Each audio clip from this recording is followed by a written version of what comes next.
स्वतंत्र भारत के संविधान निर्माण के लिए साल 1947 में बाबा साहेब को संविधान सभा के अध्यक्ष के रूप में नियुक्त किया गया था।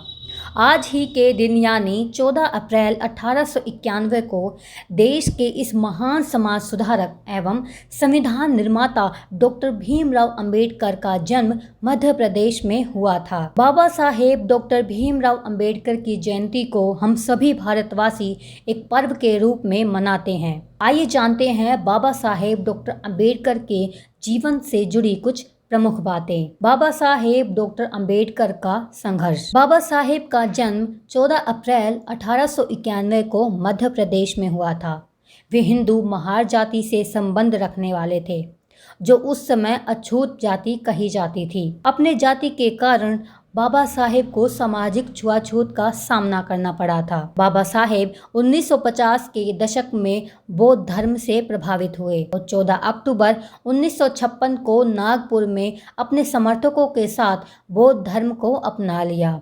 इस दौरान उन्होंने 22 प्रतिज्ञाएं ली थी। बाबा साहेब भीमराव अंबेडकर ने छुआछूत को गुलामी से भी बदतर कहा था। उन्होंने छुआछूत के खिलाफ अनेकों सार्वजनिक आंदोलन और अछूतों को हर जगह पर प्रवेश दिलाने के लिए संघर्ष किया था।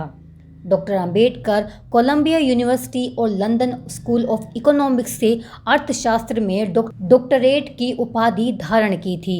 इसके सिवाय उन्होंने विधि शास्त्र, अर्थशास्त्र और राजनीति विज्ञान में रिसर्च किया था। उन्होंने समाज में कमजोर वर्ग के लोगों को सक्षम बनाने के लिए हर संभव मदद की थी। बाबा साहेब ने संविधान में दलितों को शिक्षित और अपने अधिकारों को लड़ने के लिए आग्रह किया। उन्होंने सभी को समान अधिकार देते हुए हिंदू ब्राह्मणों के एकाधिकार को समाप्त किया। बाबा साहेब का राजनीतिक सफर। बाबा साहेब का राजनीतिक करियर 1926 में शुरू हुआ। 1956 तक वो राजनीतिक क्षेत्र में विभिन्न पदों पर रहे। वे 1936 तक बॉम्बे लेजिस्लेटिव काउंसिल के सदस्य थे। 1936 में बाबा साहेब ने स्वतंत्र लेबर पार्टी की स्थापना की, जो 1937 में केंद्रीय विधानसभा चुनावों में 13 सीटें जीती। बाबा साहेब को बॉम्बे विधानसभा के विधायक के रूप में चुना गया था। वह 1942 तक विधानसभा के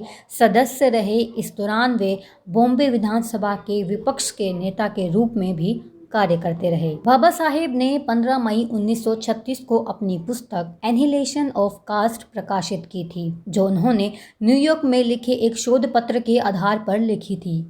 पुस्तक में बाबा साहेब अंबेडकर ने हिंदू धार्मिक नेताओं और जाति व्यवस्था की कड़ी निंदा की थी। डॉक्टर अंबेडकर ने अछूत समुदाय के लोगों को गांधी द्वारा रचित शब्द हरिजन पुकारने के कांग्रेस के फैसले की कड़ी निंदा की।